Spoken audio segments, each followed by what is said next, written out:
Eu sei que muita gente acredita que o amor de mãe é incondicional, que os filhos sempre querem o melhor para os pais, que família é sagrada. Mas essas pessoas, sinceramente, nunca receberam uma ligação todas as noites só para serem perguntadas se estão sozinhas. E nunca perceberam que essa pergunta não era sobre preocupação, era sobre controle. Me chamo Teresa Andrade, tenho 64 anos, e essa história começa no dia em que entendi que minha filha não ligava para saber se eu estava bem. Ela ligava para saber se eu estava vulnerável. Moro numa casa de frente para o mar, aqui no litoral de Santa Catarina. Uma casa que construí junto com meu marido, Antônio, ao longo de 38 anos de casamento. Paredes que guardam risadas, discussões bobas sobre qual cor pintar a cozinha, tardes de domingo com cheiro de bolo no forno. Cada cômodo dessa casa tem a marca dele, e cada canto também guarda a dor da sua ausência. Antônio partiu há 1 ano e meio.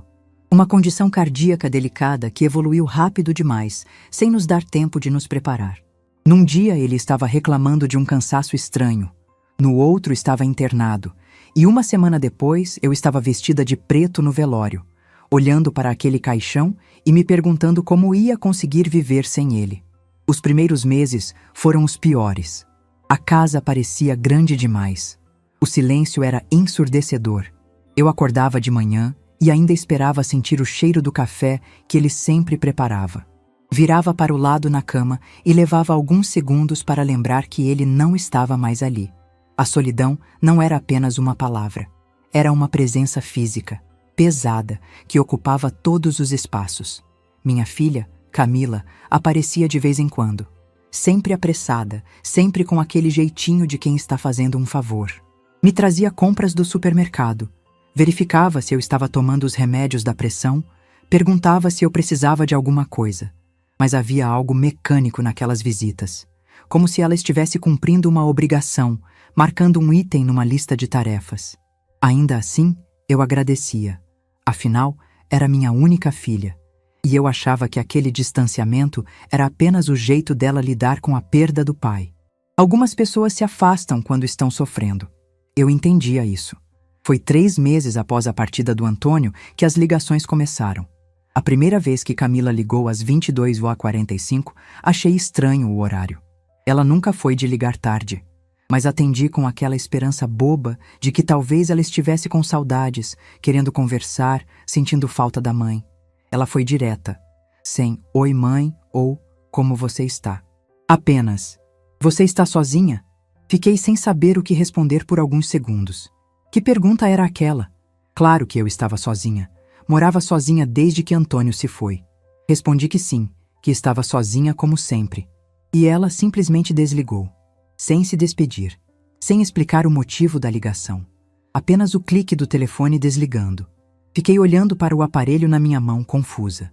Pensei que talvez tivesse sido uma ligação engasgada, daquelas que caem sem querer. Ou que ela estivesse ocupada e ligou no automático. Dei de ombros e voltei a assistir a novela. Mas no dia seguinte, às 22h45 em ponto, o telefone tocou de novo. Era Camila. A mesma pergunta.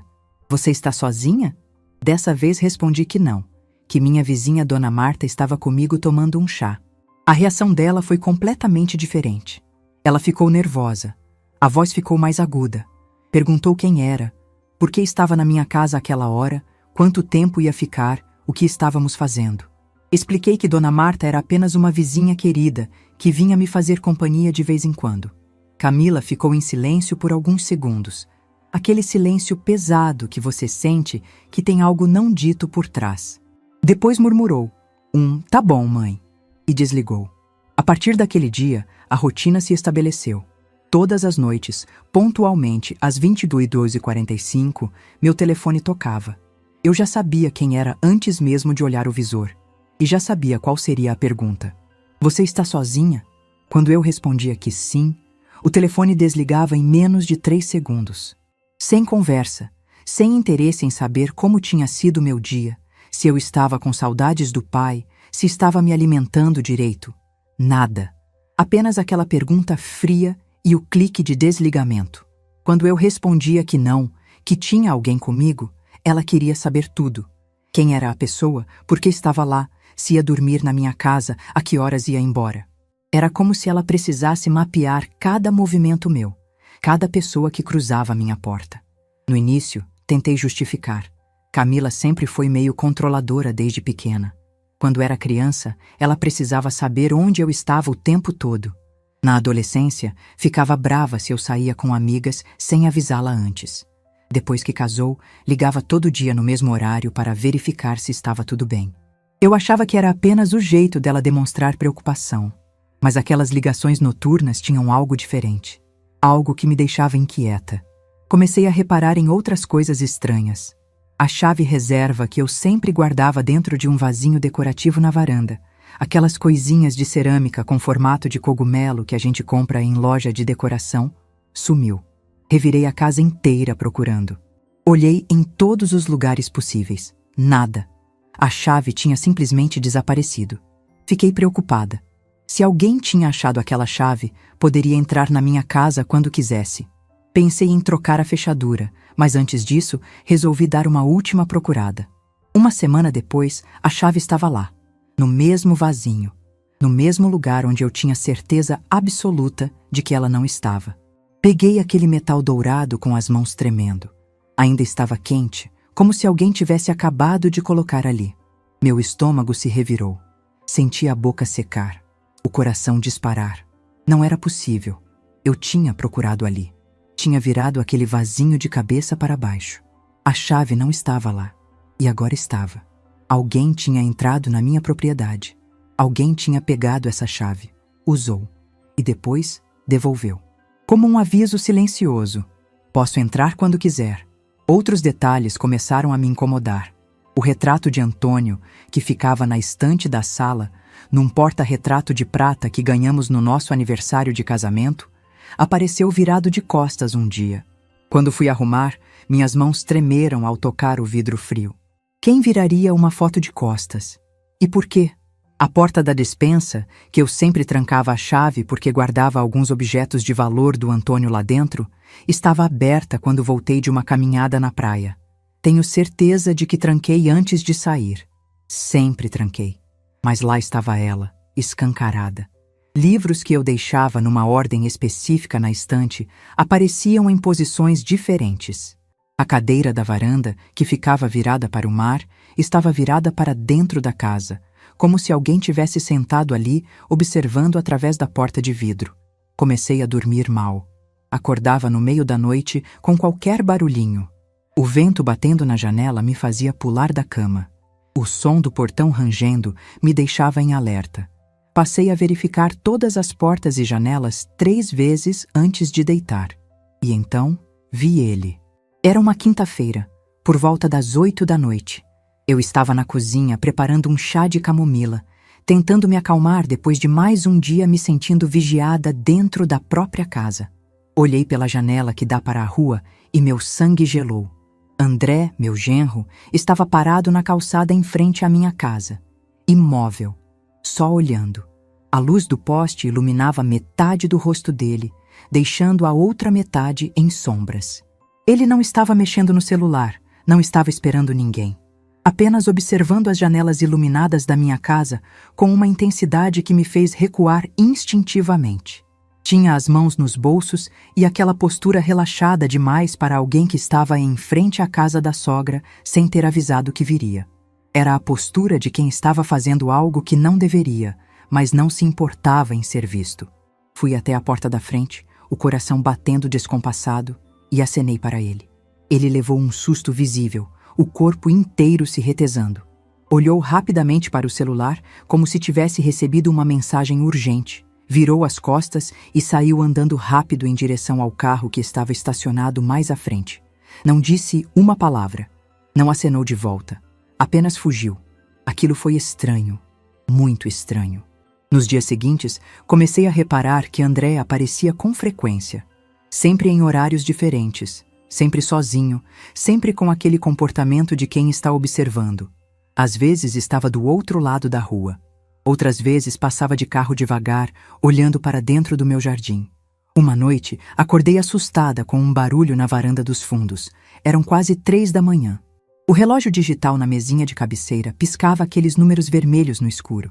Meu coração disparou tão forte que senti dor no peito. Fiquei paralisada debaixo do cobertor, todos os músculos tensos, a respiração presa.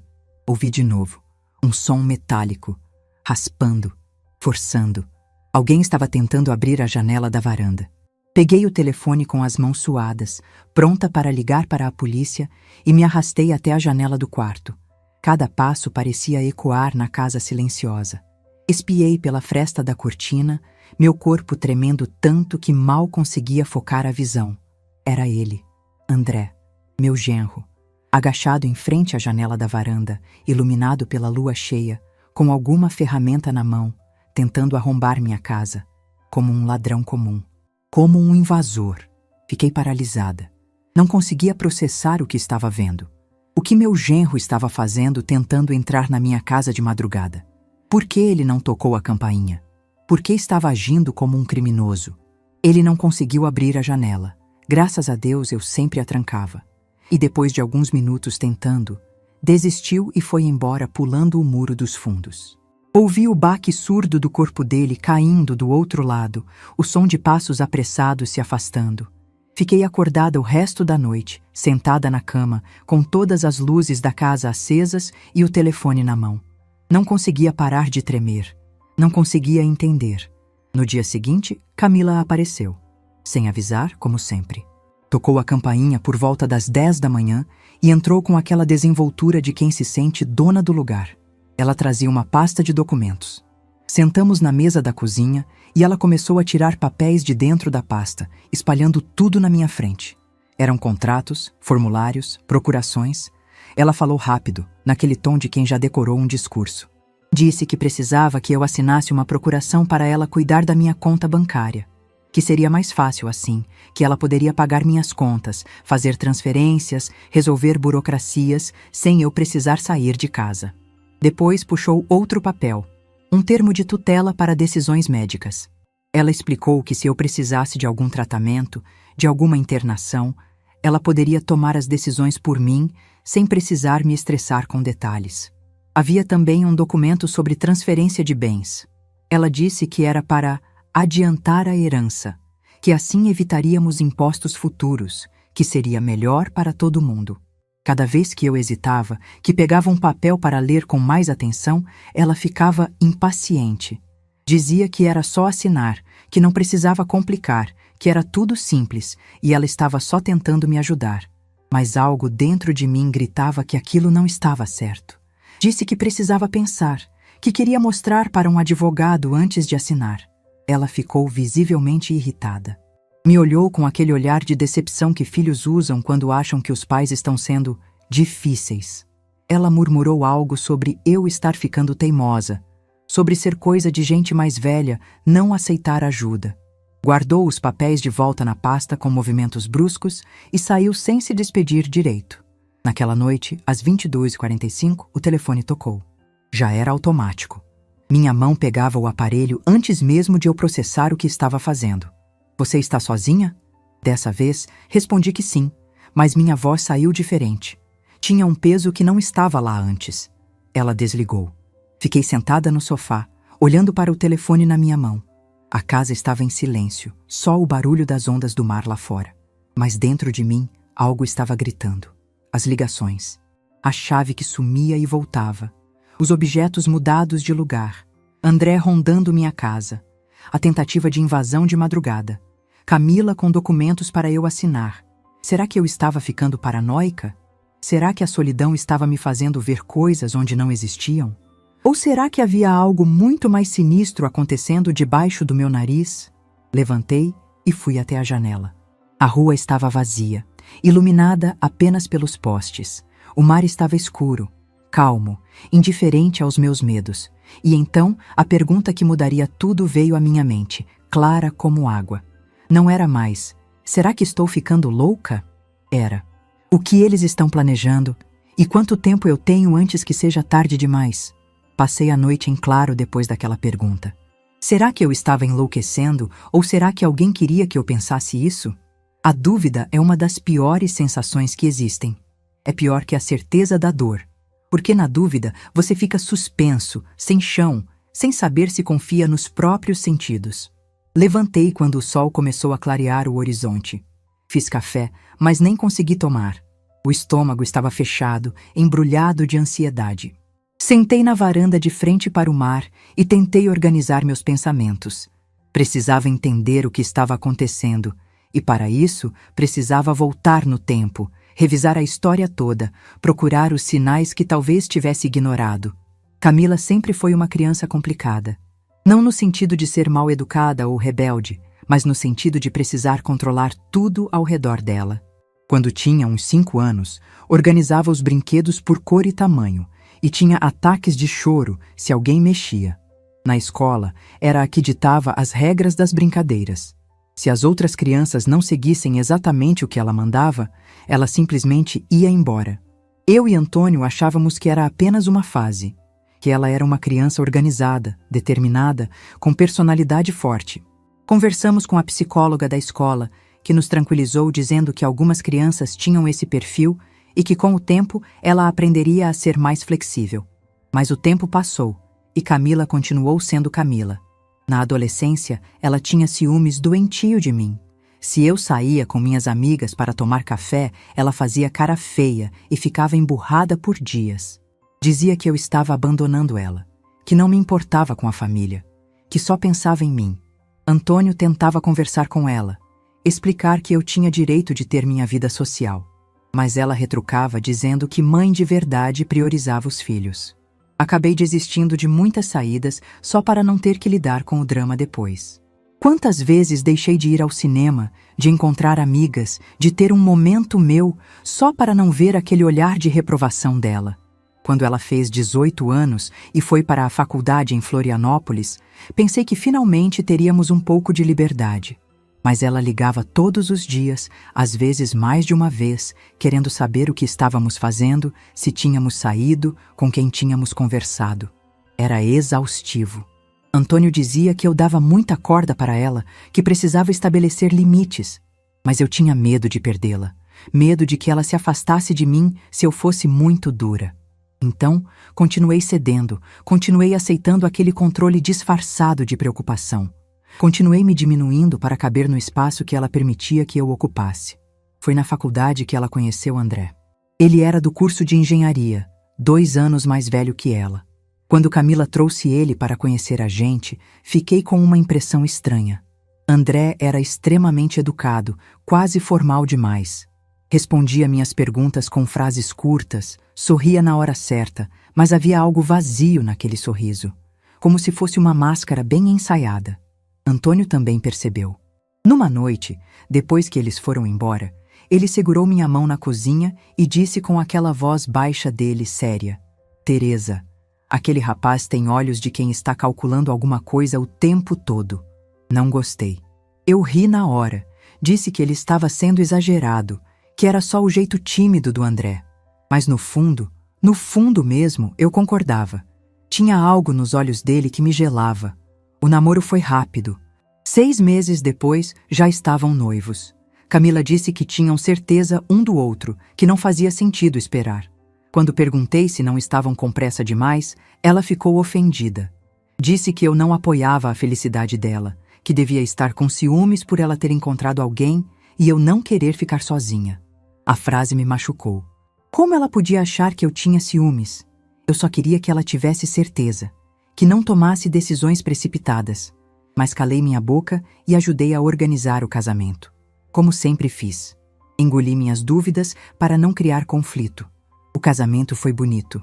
Pequeno, só família próxima e alguns amigos, aqui mesmo na nossa casa de frente para o mar. Camila estava linda de vestido branco. E André estava impecável de terno. Mas durante a festa, reparei em algo que me incomodou profundamente. André olhava muito para a casa. Não era aquele olhar de quem está admirando a decoração ou a vista. Era um olhar de quem está avaliando, calculando, medindo. Ele andou por todos os cômodos, perguntou sobre o tamanho do terreno, sobre quando tínhamos comprado, quanto valia no mercado atual. Antônio ficou visivelmente incomodado. Me puxou para a cozinha e sussurrou com raiva: Que falta de educação ficar fazendo perguntas financeiras num dia de festa. Esse homem não tem respeito nenhum. Camila defendeu o marido quando Antônio tentou confrontá-lo educadamente. Ela disse que o pai estava sendo grosseiro, que André estava apenas demonstrando interesse pela nossa história, pela nossa conquista. Antônio ficou magoado, mas não insistiu. Era o dia de casamento da filha dele. Ele não queria estragar. Essa casa que tanto incomodava André com seus olhares calculistas era resultado de décadas de trabalho e amor. Eu e Antônio compramos o terreno quando ainda éramos jovens, recém-casados, cheios de sonhos. Era um pedaço de terra sem nada, só areia e mato, mas ficava de frente para o mar. E para nós, aquilo valia mais que qualquer mansão. Construímos aos poucos. Primeiro fizeram um quartinho simples e um banheiro. Moramos assim por 2 anos, juntando dinheiro para fazer o resto. Antônio trabalhava como marceneiro, passava horas na oficina lixando madeira, encaixando gavetas, dando acabamento em cômodas e mesas. Eu dava aula particular de português e matemática para crianças do bairro. Cada tijolo dessa casa foi colocado com sacrifício, com trabalho honesto. Quando finalmente conseguimos fazer a sala grande com janelas de vidro de frente para o mar, Antônio chorou. Ele segurou minha mão, olhou para aquela vista e disse: "A gente conseguiu, Teresa. A gente realmente conseguiu." Quando Camila nasceu, pintamos o quarto dela de amarelo clarinho. Antônio fez o berço com as próprias mãos, cada detalhe esculpido com carinho. Fizemos prateleiras para os livros, um baú para os brinquedos, cortinas com estampa de estrelinhas. Essa casa guardava mais de 3 décadas de memórias. E agora, André andava por ela como se já fosse o dono. Como se todo aquele amor, todo aquele trabalho, toda aquela história não significassem nada. As coisas pioraram depois que Antônio partiu. Ele tinha 63 anos quando a condição cardíaca dele se agravou. Foi tudo muito rápido. Uma semana antes, ele estava reclamando de cansaço. Na seguinte estava internado, e 7 dias depois, eu estava vestida de preto, olhando para aquele caixão. Nas primeiras semanas após a despedida, Camila veio ficar comigo. Ela dormiu no quarto dela de infância, me fez companhia, cozinhou algumas refeições. Achei que estávamos nos aproximando, que a perda do pai ia nos unir. Achei que finalmente ela ia me ver como pessoa, não como alguém que existia só para servi-la. Mas depois que voltou para Florianópolis, o comportamento dela mudou. As visitas ficaram mais espaçadas. Quando vinha, estava sempre apressada, sempre checando o celular, sempre com aquela expressão de quem tinha coisas mais importantes para fazer. E André? André começou a aparecer sozinho. Da primeira vez, ele disse que estava passando por aqui a trabalho e resolveu dar uma parada para ver como eu estava. Aceitei a explicação, ofereci café, conversamos sobre amenidades, mas ele ficou andando pela casa, abrindo armários, olhando dentro de gavetas. Suas mãos tocavam as coisas como se estivesse avaliando o peso, o valor, a utilidade. Quando perguntei o que estava procurando, ele disse que estava vendo se eu precisava de algum conserto, que podia chamar um amigo dele que era eletricista, outro que era encanador, que eu não devia ficar sozinha cuidando de tudo. Parecia gentileza, mas o jeito como ele mexia nas coisas, como abria portas sem pedir permissão, me deixava com a pele arrepiada. Ele começou a aparecer com mais frequência. Sempre sozinho, sempre com alguma desculpa. E eu via ele do canto da janela, parado na rua antes de tocar a campainha, olhando para a casa como quem está estudando alguma coisa, como quem está fazendo um inventário mental de tudo que há lá dentro. A pior noite foi aquela em que acordei com o barulho na varanda dos fundos. Eram 3 da manhã. Meu corpo inteiro gelou. Fiquei deitada, o coração batendo tão forte que parecia que ia sair pela boca, as mãos suando frio, tentando entender de onde vinha o som. Era um arranhar metálico, como se alguém estivesse tentando forçar uma fechadura. Me arrastei até a janela do quarto, me escondi atrás da cortina. Minhas pernas tremiam tanto que mal conseguia ficar em pé. Espiei. A lua estava cheia e iluminava bem o quintal dos fundos. E lá estava ele, André, agachado em frente à janela da varanda, com alguma ferramenta na mão, tentando abrir a janela. Dava para ver o reflexo do metal na luz da lua. Dava para ver a concentração no rosto dele. Meu corpo inteiro congelou. Não era medo, era terror puro. Por que meu genro estava tentando invadir minha casa de madrugada? Se ele precisava de alguma coisa, por que não tocou a campainha? Por que não me ligou? Fiquei ali, paralisada, sem saber o que fazer.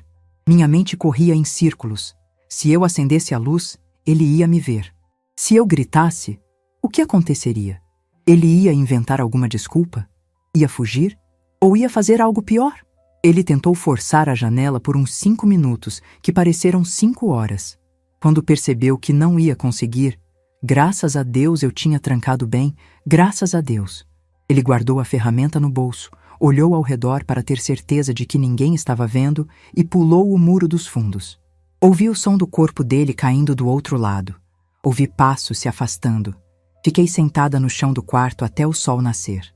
Todas as luzes da casa acesas. O telefone na mão, tremendo. Não conseguia processar o que tinha visto. Não conseguia entender. Aquele era o marido da minha filha, o pai dos netos que eu esperava ter um dia, e ele estava tentando invadir minha casa como um ladrão comum.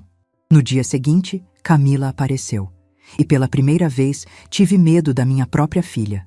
Ela tocou a campainha por volta das 10 da manhã e entrou com aquela desenvoltura de quem se sente dona do lugar. Trazia uma pasta de documentos debaixo do braço. Sorriu para mim, mas o sorriso não chegou aos olhos. Nunca chegava. Sentamos na mesa da cozinha e ela começou a tirar papéis de dentro da pasta, espalhando tudo na minha frente. Eram contratos, formulários, procurações. Ela falou rápido, naquele tom mecânico de quem já decorou um discurso. Ela disse que precisava que eu assinasse uma procuração para ela cuidar da minha conta bancária. Começou com aquele tom suave, quase carinhoso. Mãe, vai ser tão mais fácil assim? Eu cuido de tudo. Pago suas contas, faço suas transferências, resolvo burocracias. A senhora não precisa se preocupar com nada. Depois puxou outro papel. Um termo de tutela para decisões médicas. Se a senhora precisar de algum tratamento, de alguma internação, eu posso tomar as decisões sem precisar estressar a senhora com detalhes. É só uma precaução, mãe, para facilitar as coisas. Havia também um documento sobre transferência de bens. Ela disse que era para adiantar a herança, que assim evitaríamos impostos futuros, que seria melhor para todo mundo. É tudo legal, mãe. Conversei com um advogado amigo do André. Ele disse que é a melhor opção. Eu peguei o papel da procuração e comecei a ler. Meus olhos passavam pelas palavras, mas minha cabeça estava em outro lugar. Estava vendo André tentando invadir minha casa de madrugada. Estava ouvindo o som metálico da ferramenta na janela. Estava sentindo o terror de perceber que não estava segura na própria casa. Disse que precisava pensar, que queria mostrar para um advogado antes de assinar. A mudança no rosto dela foi instantânea. A máscara de filha preocupada caiu e o que vi por baixo me assustou. Ela fechou a cara, seus olhos ficaram duros, sua voz perdeu toda a doçura falsa. Mãe, a senhora está complicando uma coisa simples. É só assinar. Eu estou tentando ajudar e a senhora fica com essa teimosia.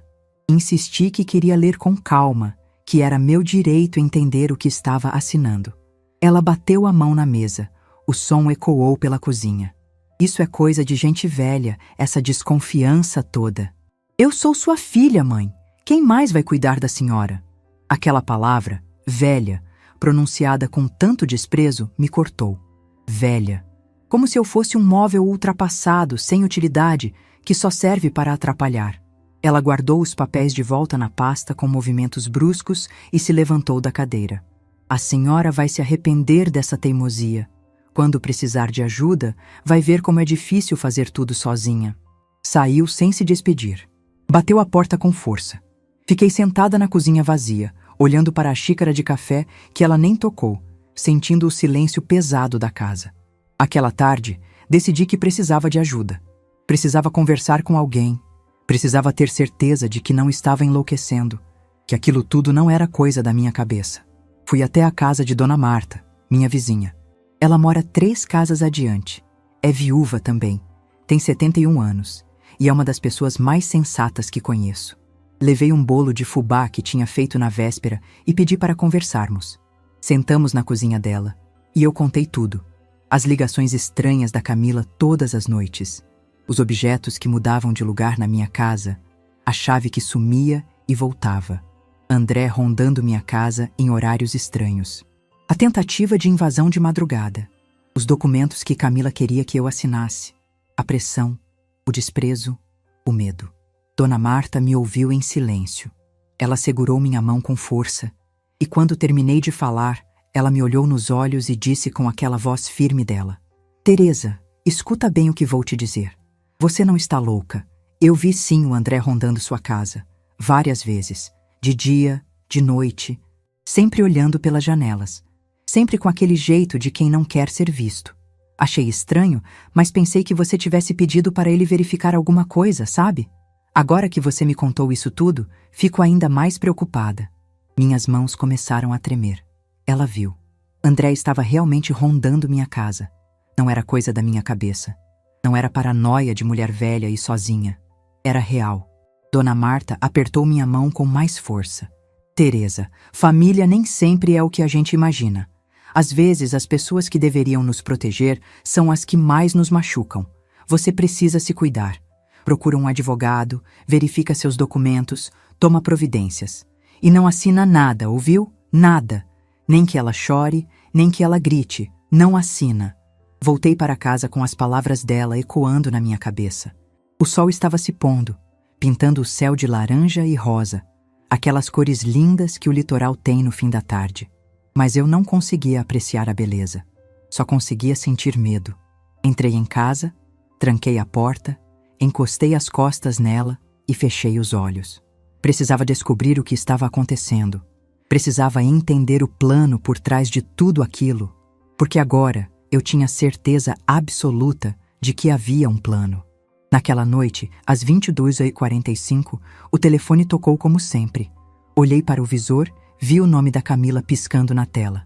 Respirei fundo. Atendi. Antes mesmo dela perguntar, eu disse com a voz mais firme que consegui: Estou sozinha, como sempre. Ela desligou. Fiquei olhando para aquele telefone mudo na minha mão. E naquele momento, senti algo mudar dentro de mim. Não era mais medo. Era determinação. Não ia mais esperar para entender o que estava acontecendo. Não ia mais aceitar passivamente aquela situação.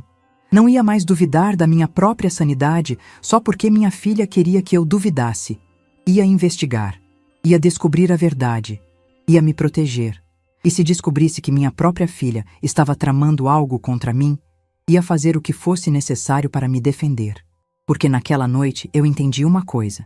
Eles queriam que eu fosse fraca. Queriam que eu fosse uma velha confusa, fácil de manipular, fácil de controlar. Mas eu não era fraca. E eles iam descobrir isso da pior maneira possível. Os dias seguintes foram os mais difíceis da minha vida. Pior até que os primeiros meses após a partida do Antônio. Porque quando ele se foi, eu sabia contra o que estava lutando. Era a saudade, a solidão, o vazio. Mas agora eu estava lutando contra fantasmas, contra suspeitas, contra a minha própria filha. Acordava de madrugada com o coração disparado, achando que ouvia barulhos na casa. Verificava todas as portas e janelas 3, 4 vezes antes de conseguir me deitar. Comia pouco. Emagreci 5 quilos em 2 semanas. Dona Marta me olhava com preocupação quando nos encontrávamos na padaria. Mas eu não podia parar. Não podia desistir. Precisava descobrir a verdade. Foi numa manhã de terça-feira que tudo mudou. Eu estava na cozinha tomando café, olhando para o mar pela janela, quando meu olhar caiu sobre a porta do escritório do Antônio. Aquele cômodo pequeno nos fundos da casa, onde ele guardava seus documentos, suas ferramentas antigas, suas recordações. Eu não entrava lá desde que ele partiu. Não tinha coragem. Era como se aquele espaço ainda fosse dele, como se eu estivesse invadindo um território sagrado. Mas naquela manhã, algo me puxou naquela direção. Abri a porta devagar. O cheiro de madeira e papel velho me atingiu como um soco. Tudo estava exatamente como ele deixou. A mesa cheia de papéis, a cadeira virada para o lado, como se ele tivesse acabado de levantar. As ferramentas de marcenaria penduradas na parede. A foto nossa no dia do casamento emoldurada em cima da estante. Sentei na cadeira dele. Senti o couro gasto embaixo das minhas mãos, nos mesmos lugares onde as mãos dele se apoiavam todos os dias. Fechei os olhos, e por um momento foi como se ele estivesse ali comigo. Comecei a abrir as gavetas. A primeira tinha apenas contas antigas, recibos, garantias de eletrodomésticos. A segunda tinha projetos de móveis que ele nunca chegou a fazer, esboços desenhados à mão com aquela letra firme dele. A terceira estava trancada. Procurei a chave no porta-canetas, no lugar onde ele sempre guardava. Lá estava ela, pequena e dourada. Destranquei a gaveta e meu coração começou a bater mais rápido. Lá dentro estava uma pasta de couro marrom, daquelas antigas, com o fecho de metal enferrujado. Abri com cuidado. Dentro havia documentos importantes: certidões de nascimento, certidão de casamento, escritura da casa. Peguei a escritura. Meus olhos percorreram o papel, lendo as cláusulas, reconhecendo a linguagem jurídica. Era a prova de que esta casa era nossa, minha e do Antônio. E agora, só minha. Mas então vi algo que me fez gelar. Grampeado atrás da escritura havia outro documento, um anexo. Um papel com timbres oficiais, carimbos, assinaturas. Comecei a ler e cada palavra era como uma facada. Anexo de transferência condicionada.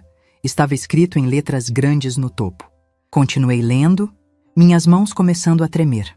Em caso de o titular ser declarado incapaz mental ou fisicamente de administrar o imóvel, seja por condição de saúde delicada, seja por fragilidade cognitiva comprovada por laudo médico, a propriedade será automaticamente transferida para Camila Andrade Silva, filha única, sem necessidade de processo judicial adicional. Li aquilo 3 vezes, 4, 5, tentando entender, tentando processar o que aquelas palavras significavam. Minha própria filha havia colocado uma cláusula na escritura da minha casa que permitia que ela tomasse tudo se eu fosse declarada incapaz. Virei as páginas, procurando por mais informações. Lá estava a data, 4 anos atrás. E lá estavam as assinaturas. A minha, a do Antônio, a da Camila e o carimbo de um tabelião. Tentei me lembrar daquele dia. Fechei os olhos. Forcei minha memória. E então veio. Como um filme nublado, embaçado, mas veio. Era um sábado de manhã. Camila havia aparecido aqui em casa com André, dizendo que tinham uma surpresa para a gente. Eles tinham consultado um advogado amigo e descoberto uma forma de proteger o patrimônio da família contra impostos futuros. Disseram que era um planejamento sucessório inteligente, que todo mundo com propriedades fazia. Antônio ficou desconfiado no início. Ele sempre foi cuidadoso com documentos. Mas Camila foi tão convincente, falou com tanta propriedade sobre leis e impostos, trouxe até exemplos impressos da internet. E mais importante, ela chorou. Disse que só queria garantir que a gente estivesse protegido, que ela pudesse cuidar da gente se algo acontecesse. E nós acreditamos. Eu e Antônio assinamos aquele documento achando que era proteção, achando que era amor, mas era uma armadilha. Sentei ali naquela cadeira, segurando aquele papel, e senti meu mundo desabar. Não era apenas uma traição, era um plano cuidadosamente arquitetado ao longo de anos. Tudo começou a fazer sentido com uma clareza dolorosa. As ligações todas as noites não eram para saber se eu estava bem, eram para mapear minha rotina, para saber quando eu estava mais vulnerável, mais sozinha. Se eu dissesse que estava com alguém, ela ficava nervosa porque aquela pessoa poderia ser uma testemunha, alguém que poderia complicar os planos deles. A chave que sumia e voltava não era esquecimento meu. Eles pegaram a chave, fizeram cópia e devolveram. Entravam na minha casa quando eu saía, mudavam coisas de lugar, viravam retratos, abriam portas. Tudo para me fazer duvidar da minha sanidade, para me fazer pensar que estava ficando confusa, esquecida, incapaz. André rondando a casa não era proteção, era vigilância. Ele estava observando meus hábitos, meus horários, verificando quando eu estava verdadeiramente sozinha. A tentativa de invasão de madrugada não foi acidental. Ele estava testando minha reação, minha capacidade de perceber ameaças, minha vulnerabilidade. Os documentos que Camila trouxe, a procuração, a tutela médica, a transferência de bens, eram para acelerar o processo. Se eu assinasse, eles teriam controle total sobre minha vida financeira e minhas decisões. E com aquele anexo escondido na escritura, só precisariam de um laudo médico dizendo que eu estava fragilizada, para tomar a casa. Eles queriam me fazer parecer incapaz. Queriam me fazer parecer louca, confusa, senil. E então usariam aquele documento que eu tinha assinado anos atrás, confiando na minha filha, para tirar tudo de mim. A casa, minha autonomia, minha dignidade, minha vida. Segurei aquele papel com tanta força que minhas mãos ficaram brancas. A raiva que senti foi diferente de qualquer coisa que já tinha experimentado. Não era uma raiva explosiva, gritada, era uma raiva fria, cortante, que fazia meu peito doer físico. Como ela pôde?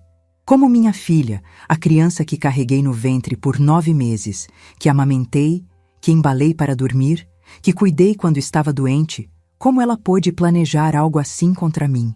As lágrimas vieram, grossas, quentes, silenciosas. Chorei segurando aquele documento, sentada na cadeira do Antônio, sentindo uma dor que nem tinha nome. Era traição, era decepção, era luto. Era perder uma filha enquanto ela ainda estava viva. Pensei no Antônio. Será que ele desconfiou de algo antes de partir? Será que percebeu a armadilha e não teve tempo de me avisar?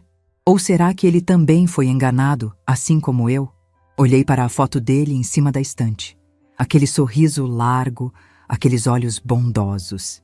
E disse em voz alta, ali naquele escritório vazio: Antônio, nossa filha não é quem a gente pensava que era. E eu não sei o que fazer. O silêncio foi a única resposta. Mas então, devagar, algo começou a crescer dentro de mim. Não era desespero, era clareza. Uma clareza dura, fria, estratégica. Eu não podia confrontar Camila diretamente.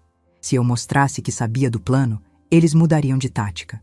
Se eu gritasse, chorasse, fizesse escândalo, eles usariam isso como prova de que eu estava alterada emocionalmente, instável, precisando de ajuda. Precisava ser mais inteligente que eles. Precisava jogar o jogo deles melhor do que eles mesmos. Precisava de provas concretas, irrefutáveis. Precisava de testemunhas. Precisava de documentação.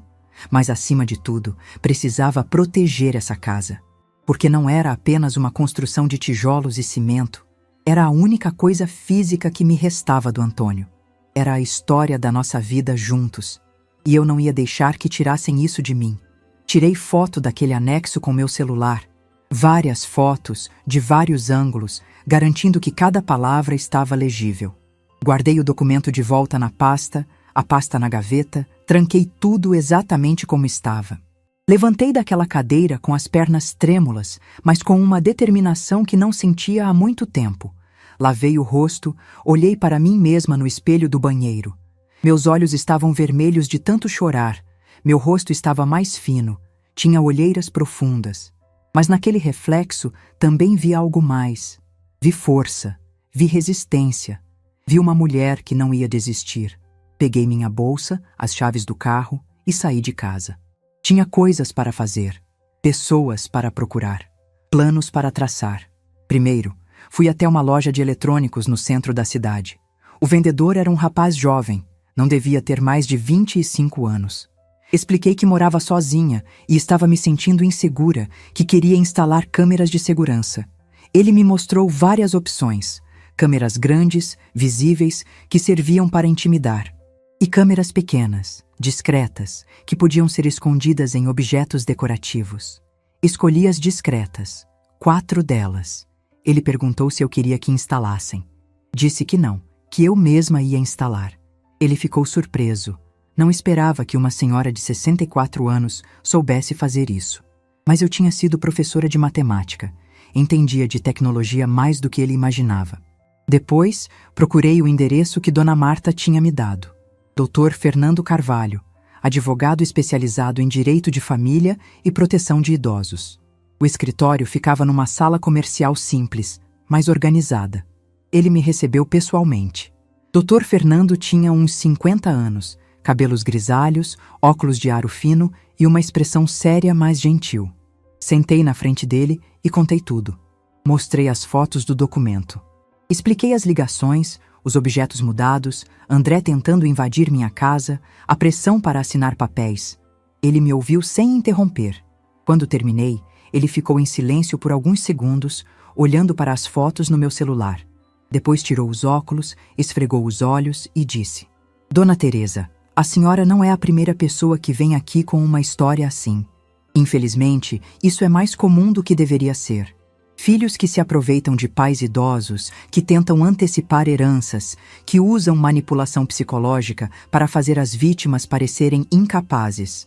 Ouvir aquilo dito em voz alta por um profissional validou tudo o que eu estava sentindo. Não era paranoia. Não era coisa da minha cabeça. Era real. E tinha até um nome: abuso financeiro de idosos. Doutor, Fernando explicou meus direitos. Como única proprietária da casa, eu podia anular aquele anexo. Podia revogar qualquer procuração que tivesse assinado. Podia tomar medidas legais para me proteger. Mas ele também me alertou. A senhora vai precisar de provas muito sólidas, porque eles vão negar tudo, vão dizer que a senhora está confusa, que está interpretando mal as situações. Por isso, antes de tomar qualquer medida oficial, precisamos construir um dossiê completo. Fotos, gravações, testemunhos, tudo documentado. Saí daquele escritório com um plano de ação. E pela primeira vez em semanas, senti que tinha algum controle sobre a situação. Passei na farmácia e comprei remédio para dormir. Não porque queria dormir, mas porque precisava estar lúcida, descansada, alerta para o que viria pela frente. Quando cheguei em casa, já estava escurecendo. O mar estava agitado, as ondas batiam com força na areia. O céu estava carregado de nuvens escuras. Uma tempestade se aproximava. Entrei em casa, tranquei a porta e comecei a instalar as câmeras. Uma na sala, apontando para a porta da frente. Uma na cozinha, com visão para a porta dos fundos. Uma no corredor. E uma escondida num vaso de planta na varanda, apontando para o quintal. As câmeras gravavam direto no meu celular. Eu poderia ver tudo em tempo real, de qualquer lugar. Eles não saberiam que estavam sendo filmados. Quando terminei, já passava das 10 da noite. Fiz um chá de camomila, sentei no sofá e fiquei olhando para o aplicativo das câmeras no celular. 4 pequenos quadrados mostrando os diferentes ângulos da minha casa. Às 22h45, o telefone tocou. Camila. Como sempre. Atendi. Esperei. Você está sozinha? Dessa vez minha voz saiu diferente. Firme, controlada, quase fria. Sim, estou sozinha. Silêncio do outro lado. Um silêncio mais longo que o normal. Como se ela tivesse percebido algo diferente no meu tom. Depois, o clique do telefone desligando. Fiquei olhando para a tela do celular. Para as 4 câmeras mostrando minha casa vazia, quieta, esperando. Eles achavam que eu era fraca. Achavam que eu era uma velha confusa, fácil de enganar, fácil de controlar. Achavam que podiam me roubar, me humilhar, me destruir. Mas estavam enganados. Porque eu não era mais a Teresa que aceitava tudo calada. Não era mais a mãe que se diminuía para caber no espaço que a filha permitia. Não era mais a mulher que duvidava de si mesma. Eu era uma mulher que tinha acabado de descobrir a verdade. E a verdade, por mais dolorosa que fosse, me libertou. Agora era só questão de tempo, de paciência, de estratégia. Eles tinham feito um plano contra mim. Agora eu ia fazer o meu. E quando tudo terminasse, eles iam entender que subestimaram completamente a pessoa errada. Os 3 dias seguintes foram os mais estratégicos da minha vida. Eu me transformei em outra pessoa, uma versão de mim que nem sabia que existia. Uma Teresa calculista, paciente, que entendia que às vezes a melhor defesa é um ataque silencioso. As câmeras estavam instaladas, funcionando perfeitamente. Eu verificava o aplicativo no celular dezenas de vezes por dia, observando os ângulos, garantindo que tudo estava sendo gravado. Configurei para que as gravações fossem salvas automaticamente na nuvem. Assim, mesmo que roubassem meu celular, as provas estariam seguras. Mas câmeras não eram suficientes. Eu precisava de mais. Na manhã de quinta-feira, liguei para um chaveiro. Não o que costumava usar, aquele senhor que conhecia há anos e que poderia comentar com vizinhos sobre a troca de fechaduras. Procurei um de outra cidade, que veio sem fazer perguntas. Ele chegou às 9 da manhã, num carro discreto. Era um homem de meia-idade, de poucas palavras, que fazia seu trabalho com eficiência. Trocou todas as fechaduras da casa. Porta da frente, porta dos fundos, portão do jardim, janelas que tinham trancas. Tudo novo, tudo com chaves que só eu tinha. Quando ele terminou, me entregou 6 chaves novas e perguntou se eu queria jogo extra. Disse que não. 6 chaves eram mais que suficiente. Todas ficariam comigo. Ninguém mais teria acesso à minha casa sem minha permissão. Paguei em dinheiro. Ele me deu o recibo e foi embora. Fechei a porta, passei a chave nova, ouvi o som diferente da fechadura trancando. Era um som de segurança, de controle. Depois fui até o banco. Pedi para falar com a gerente, uma moça jovem chamada Patrícia, que sempre foi muito atenciosa comigo. Expliquei que precisava revisar todas as autorizações na minha conta. Qualquer procuração, qualquer pessoa autorizada a movimentar meu dinheiro, tudo precisava ser revogado. Patrícia ficou surpresa. Perguntou se havia acontecido alguma coisa. Respondi apenas que estava tomando precauções, reorganizando minha vida após a partida do Antônio. Ela entendeu, não insistiu. Verificamos tudo no sistema. Felizmente, eu nunca tinha dado procuração bancária para Camila. Antônio, sim, ele tinha uma autorização antiga para movimentar a conta. Mas como ele já não estava mais conosco, aquela autorização estava automaticamente cancelada. Saí do banco com uma sensação de alívio. Pelo menos, meu dinheiro estava seguro.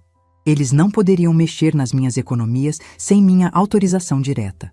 Na sexta-feira, voltei ao escritório do Dr. Fernando. Ele tinha preparado alguns documentos para mim assinar. O primeiro era uma revogação formal daquele anexo na escritura da casa. Dr. Fernando explicou que como Antônio já tinha partido e eu era a única proprietária, eu tinha total direito de anular qualquer cláusula que não me favorecesse. O segundo documento era uma declaração de capacidade plena. Um médico que Dr. Fernando conhecia, Dr. Raul, especialista em geriatria, fez uma avaliação completa comigo. Testes cognitivos, exames neurológicos, avaliação psicológica. Tudo documentado, tudo assinado e carimbado. O resultado foi cristalino. Eu estava em plenas condições mentais e físicas, lúcida, orientada, capaz de tomar minhas próprias decisões. Aquele documento era uma blindagem contra qualquer tentativa de me declarar incapaz. Doutor. Fernando guardou cópias de tudo em seu escritório. Disse que se precisássemos ir à justiça, tínhamos um caso sólido. Mas ele também me aconselhou algo importante. Dona Teresa, a senhora tem todas as provas documentais, mas seria ainda melhor se conseguisse uma prova visual ou em áudio da tentativa de invasão ou da pressão psicológica. Algo que não deixe dúvidas sobre as intenções deles. Se foi quando o plano se formou completamente na minha cabeça. Voltei para casa naquela tarde de sexta-feira com uma clareza de propósito que era quase assustadora. Eu sabia exatamente o que precisava fazer. E sabia que precisava fazer naquela noite. Preparei tudo com cuidado. Verifiquei as câmeras mais uma vez, todas funcionando, todas gravando, todas com ângulos perfeitos. Carreguei meu celular completamente. Coloquei o número da polícia nos contatos rápidos. Sentei no sofá da sala, olhando para o mar através da janela. O sol estava se pondo, pintando o céu de tons de vermelho e laranja. Era bonito demais para o que eu estava prestes a fazer. Mas a beleza não apaga a necessidade de justiça. Às 20h45, o telefone tocou. Pontual, como sempre. Camila. Respirei fundo. Meu coração batia forte, mas minha mente estava clara, focada. Atendi. Esperei ela fazer a pergunta de sempre. A voz dela veio, como todas as noites. Você está sozinha? E então, eu menti. Pela primeira vez em todas aquelas semanas de ligações, eu menti deliberadamente. Não, tenho um amigo aqui comigo. A gente está conversando, tomando vinho, aproveitando a noite. Silêncio do outro lado. Um silêncio tenso, carregado. Eu podia quase ouvir os pensamentos dela do outro lado da linha. Que amigo? A voz dela ficou mais aguda, mais tensa. Um amigo do seu pai. Seu Maurício, lembra dele? Ele veio me fazer uma visita. Trouxe uns documentos antigos que eram do Antônio. Mais silêncio. Depois. E ele vai ficar aí até que horas? Não sei. A gente está conversando sobre coisas do passado. Deve ficar até tarde. Ouvi ela respirar do outro lado. Um respiro curto, ansioso. Depois ela desligou, sem se despedir, como sempre. Mas dessa vez o desligamento foi mais abrupto, mais nervoso. Fiquei sentada no sofá, sozinha na sala vazia. Não havia nenhum seu Maurício. Não havia nenhum amigo. Não havia nenhuma visita. Havia apenas eu, as câmeras escondidas e a armadilha montada. Apaguei todas as luzes da casa. Deixei apenas a luz do quarto acesa, projetando um clarão amarelado pela fresta da porta. De longe, pareceria que eu estava no quarto, ocupada, distraída. Sentei no sofá da sala, no escuro, com o celular na mão mostrando as 4 telas das câmeras. E esperei. 20 minutos se passaram. Minha respiração estava controlada, mas meu coração batia como um tambor. 30 minutos. 40. E então vi. Na câmera que mostrava o quintal dos fundos, uma sombra se moveu. Alguém estava pulando o muro. Ampliei a imagem no celular.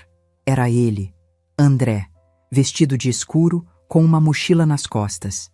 Ele olhou ao redor, verificando se alguém estava vendo. Depois caminhou em direção à janela da varanda dos fundos, a mesma que tinha tentado arrombar semanas atrás. Minha respiração ficou presa na garganta. As câmeras estavam gravando tudo. Cada movimento, cada segundo. André tirou algo da mochila. Uma ferramenta. Começou a tentar forçar a janela. Eu tinha trancado tudo, tinha trocado as fechaduras, mas ele não sabia disso. Ele ainda achava que conseguiria entrar como tinha planejado. Tentou por 5 minutos, 6, 7.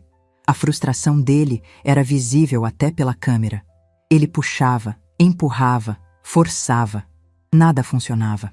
Então ele foi até a porta dos fundos, tentou a maçaneta, trancada. Tirou algo do bolso, provavelmente a cópia da chave antiga, aquela que ele tinha feito quando roubou minha chave reserva. Tentou colocar na fechadura. Não entrou. Claro que não. A fechadura era outra agora. Vi a confusão no rosto dele através da câmera. Ele tentou de novo. E de novo. Começou a ficar visivelmente nervoso, olhando ao redor, suando. Foi quando peguei o telefone e disquei 190. Polícia, qual a emergência? Minha voz saiu calma, clara, surpreendentemente firme. Tem um homem tentando invadir minha casa. Ele está nos fundos, tentando arrombar a porta.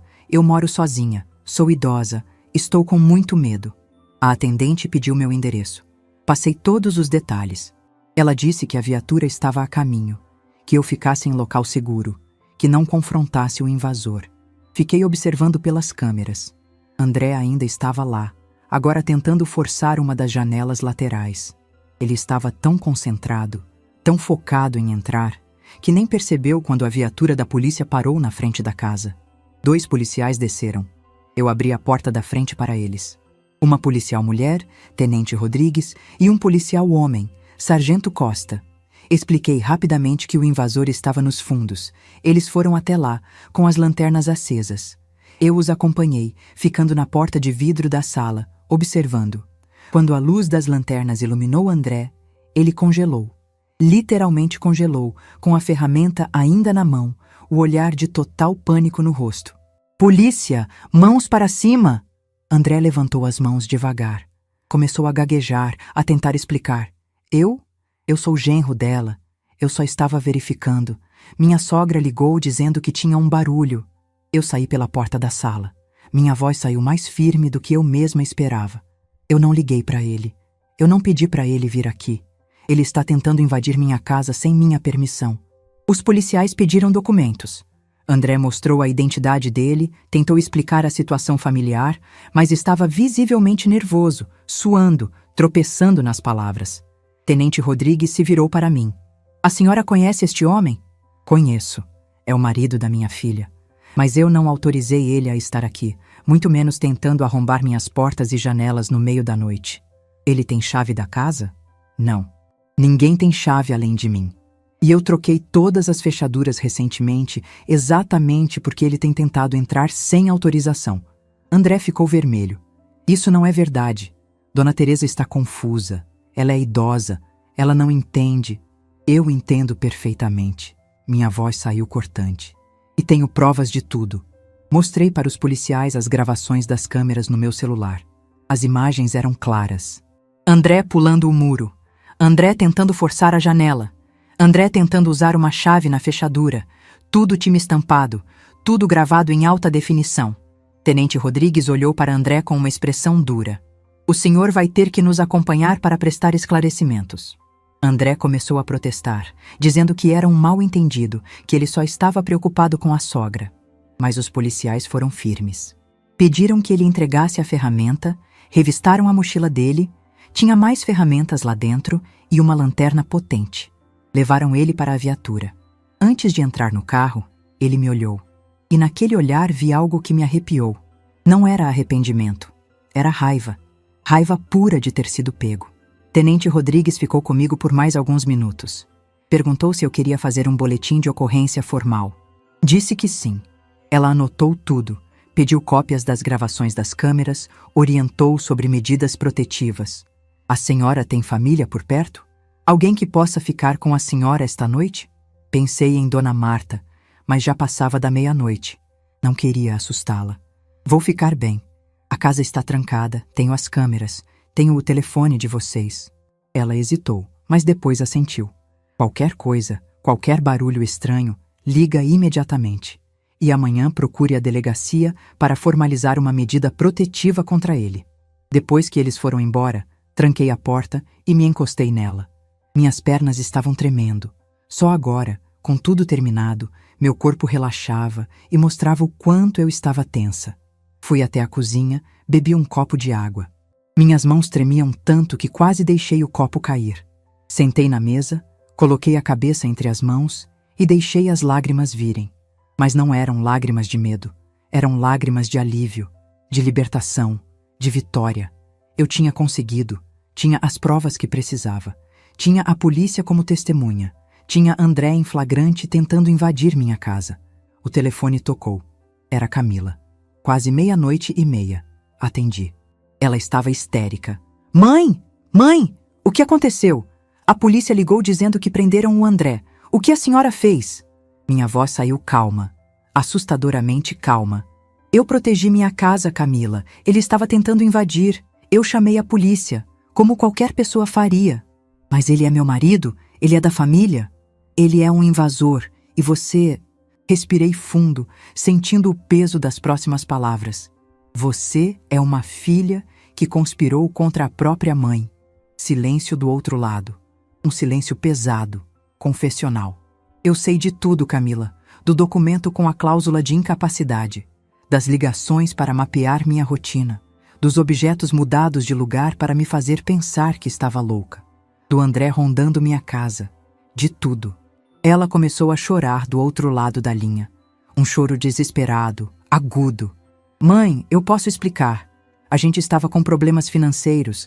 A gente só queria... Queria o quê? Me roubar? Me declarar incapaz? Me internar? O que exatamente vocês queriam, Camila? Ela não respondeu. Apenas chorava. Amanhã você vai receber uma notificação. Eu solicitei uma medida protetiva. Nem você, nem André podem se aproximar de mim ou da minha casa. Se tentarem, vão ser detidos. Mãe, por favor, não me chame de mãe. Mães cuidam dos filhos, e filhos cuidam das mães. O que você tentou fazer comigo não foi cuidado, foi crueldade. Desliguei o telefone antes dela responder. Desliguei e bloqueei o número. Bloqueei o número dela e do André. Sentei ali na cozinha vazia, ouvindo o silêncio da casa. O mar lá fora continuava com seu ritmo constante, ondas quebrando na areia. A vida continuava, o mundo continuava, e eu, pela primeira vez em meses, senti que tinha controle sobre minha própria vida. Não foi vingança, foi justiça, foi autodefesa, foi dignidade. Subi para o quarto, deitei na cama e pela primeira vez em semanas dormi profundamente, sem medo, sem câmeras para verificar. Sem esperar barulhos estranhos. Porque agora minha casa era minha fortaleza. E ninguém ia tirar isso de mim. Os dias que se seguiram à prisão do André foram os mais estranhos da minha vida. Não pelo que aconteceu, mas pelo que não aconteceu. Não houve drama, não houve perseguição, não houve ameaças. Apenas um silêncio profundo, pesado, que ocupava todos os espaços. Camila não tentou me ligar de novo. Não apareceu na minha porta. Não mandou mensagens. Era como se eu tivesse deixado de existir para ela da noite para o dia. E a verdade é que aquele silêncio doía mais do que qualquer confronto poderia doer, porque era a confirmação definitiva. Ela nunca tinha me procurado por amor, apenas por interesse. Na segunda-feira seguinte, fui até a delegacia com o Dr. Fernando. Formalizamos o boletim de ocorrência completo. Entreguei cópias de todas as gravações das câmeras. Mostrei as fotos do documento com a cláusula de incapacidade. Relatei todo o histórico de comportamento suspeito. A delegada que nos atendeu, doutora Patrícia Mendes, uma mulher de uns 40 anos com olhar atento e postura firme, analisou tudo com cuidado. Quando terminou de ler, ela tirou os óculos e me olhou diretamente nos olhos. Dona Teresa, a senhora fez tudo certo. As provas são sólidas. Vou encaminhar o pedido de medida protetiva hoje mesmo. Em 48 horas, nem sua filha nem seu genro poderão se aproximar da senhora ou da sua residência. Se tentarem, serão detidos imediatamente. Ouvi aquelas palavras e senti um alívio imenso, mas também senti uma dor lancinante no peito. Medida protetiva, contra minha própria filha. Como tinha chegado até ali? Dr. Fernando tocou meu ombro com gentileza. Dona Teresa, sei que é doloroso, mas a senhora está se protegendo. E isso não é egoísmo, é sobrevivência. A medida protetiva foi concedida na quarta-feira. Recebi uma cópia do documento em casa, entregue por um oficial de justiça. Li cada palavra, cada cláusula, sentindo o peso daquilo tudo. Camila Andrade Silva e André Silva estavam proibidos de se aproximar a menos de 200 metros da minha residência por tempo indeterminado. Minha filha era agora, legalmente, uma ameaça. André foi processado por tentativa de invasão de domicílio. O advogado dele tentou argumentar que era um mal-entendido familiar, mas as gravações eram irrefutáveis. Ele foi condenado a prestar serviços comunitários e ficou com uma marca permanente no registro dele. Nunca mais poderia trabalhar em funções que exigissem confiança ou acesso a propriedades alheias. Quanto a Camila, Dr. Fernando me aconselhou a não processá-la criminalmente.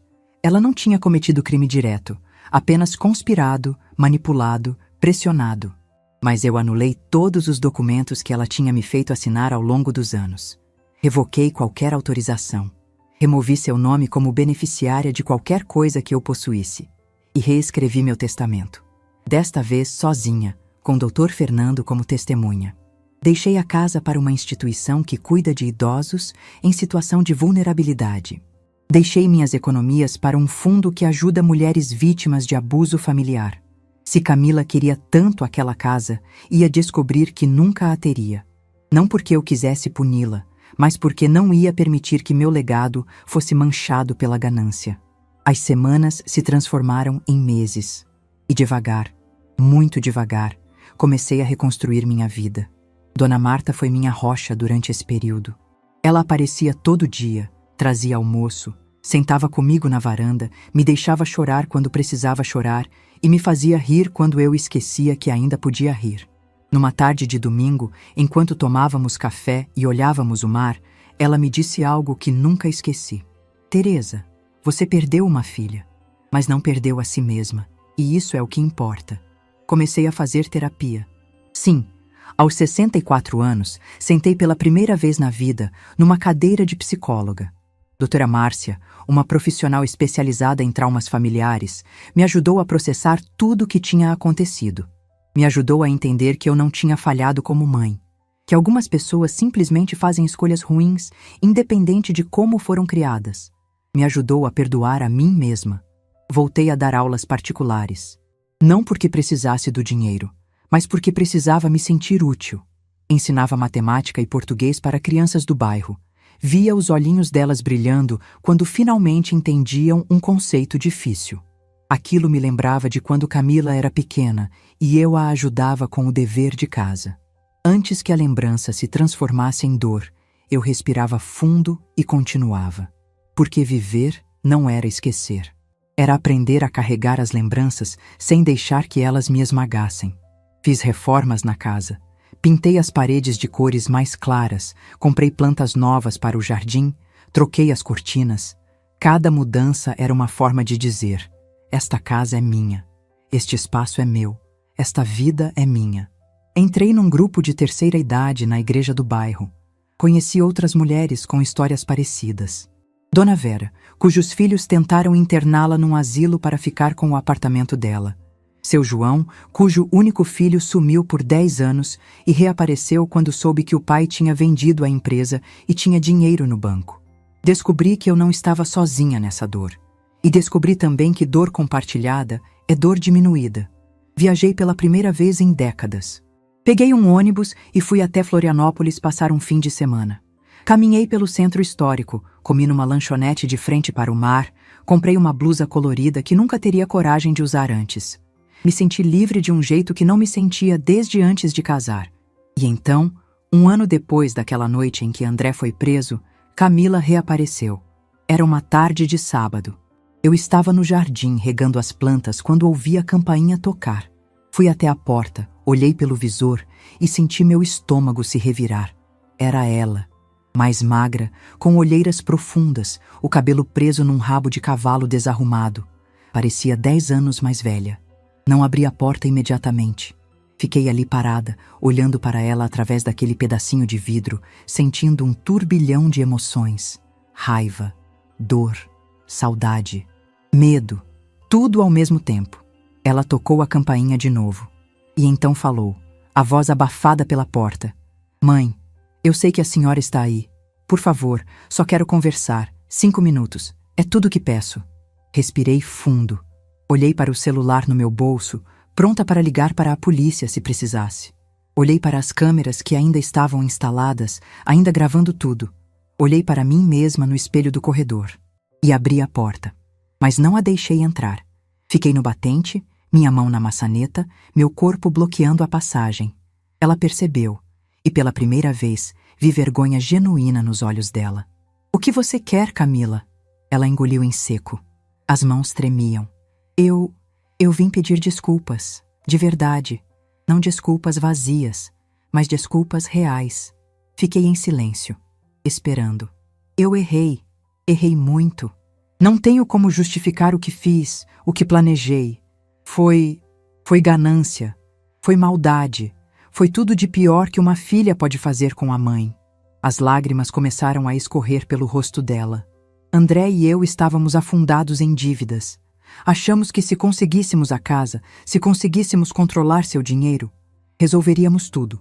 E achou que me fazer parecer louca era a solução? Ela fechou os olhos, as lágrimas caindo mais rápido.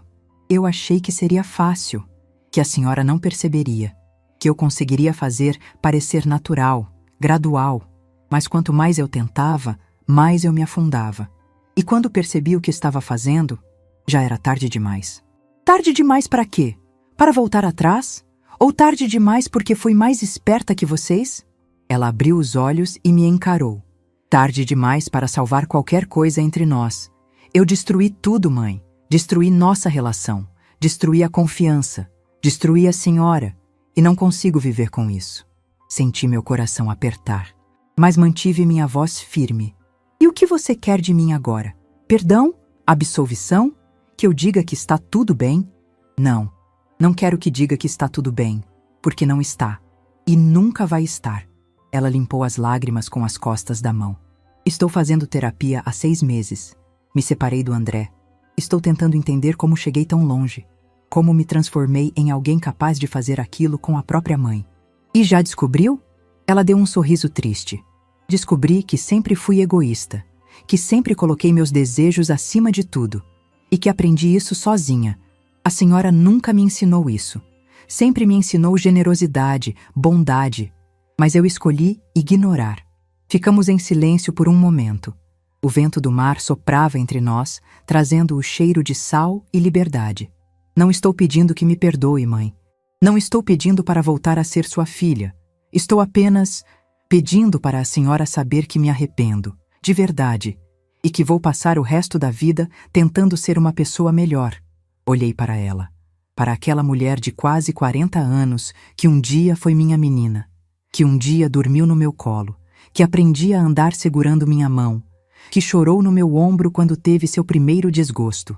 E senti algo se quebrando dentro de mim. Não era raiva, era luto. O luto de enterrar a filha que eu achei que tinha, para aceitar a filha que realmente existia. Camila, eu te perdoo. Não porque você merece, mas porque eu mereço paz. Ela soluçou. Um som alto, doloroso, desesperado. Mas perdoar não significa esquecer, não significa voltar a confiar, não significa abrir minha porta de novo. Respirei fundo. Você pode continuar sua terapia, pode se tornar uma pessoa melhor, pode até um dia encontrar redenção, mas não vai ser ao meu lado. Eu entendo. Espero que entenda. Porque eu passei um ano inteiro aprendendo uma coisa. Eu mereço ser tratada com dignidade. Eu mereço ser respeitada. E eu não vou aceitar menos do que isso de ninguém, nem mesmo da minha filha. Ela assentiu, as lágrimas ainda escorrendo.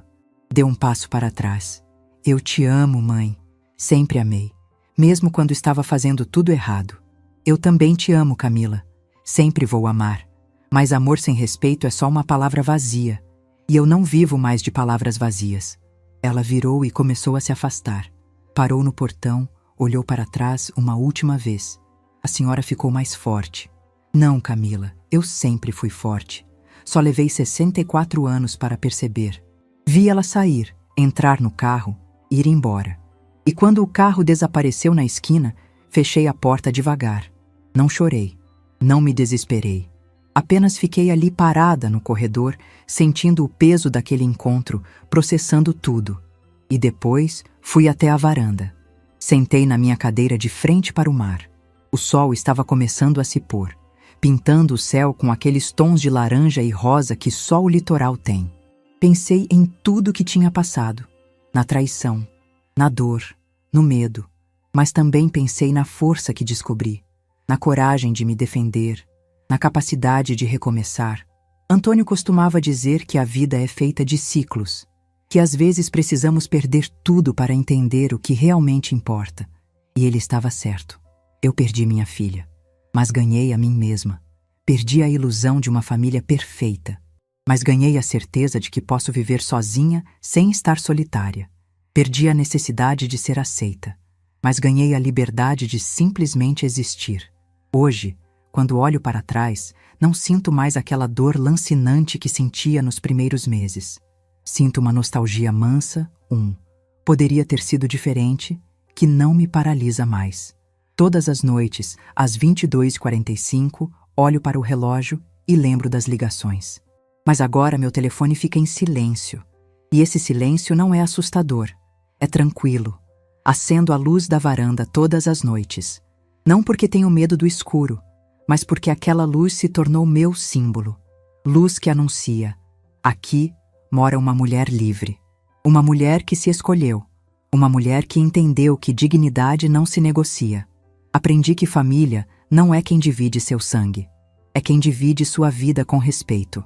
Dona Marta é mais família para mim do que Camila jamais foi. Meus alunos, meu grupo da igreja, meus novos amigos, eles são minha família agora. E aprendi também que nunca é tarde para recomeçar, que aos 64, aos 70, aos 80 anos, ainda temos direito de escolher como queremos viver, de estabelecer limites, de dizer não, de proteger nossa paz. Muita gente me pergunta se eu me arrependo de ter denunciado minha própria filha, se eu não deveria ter dado mais chances, perdoado mais rápido, esquecido tudo em nome do amor de mãe. E minha resposta é sempre a mesma. Amor que exige que você se anule não é amor, é manipulação. E eu não estava disposta a me anular nunca mais. Não sei o que o futuro reserva para mim. Não sei se vou viver mais 10, 20, 30 anos. Não sei se Camila vai realmente mudar. E se um dia, quem sabe, poderemos ter algum tipo de relação distante, mas respeitosa. O que eu sei é que cada dia que acordo nesta casa, nesta cama, nesta vida que reconstruí, é um dia de vitória. Vitória sobre o medo. Vitória sobre a manipulação. Vitória sobre a ideia de que precisamos aceitar qualquer coisa em nome da família. Quando o sol se põe e o céu escurece, acendo a luz da varanda. E sempre que olho para aquela luz amarela cortando a escuridão, lembro de quem sou. Sou Teresa Andrade. Tenho 65 anos agora. Sou viúva, mãe de uma filha que perdi antes dela partir, dona de uma casa que protegi com unhas e dentes. Sou uma mulher que descobriu que força não está em nunca cair, está em levantar todas as vezes que cair. Sou uma mulher que aprendeu que o maior amor que podemos dar a nós mesmos é o respeito próprio. E sou uma mulher livre. Se essa história tocou seu coração, deixe seu like, se inscreva no canal e comente aqui embaixo. No meu lugar, o que você faria? Sua mensagem pode iluminar o dia de alguém.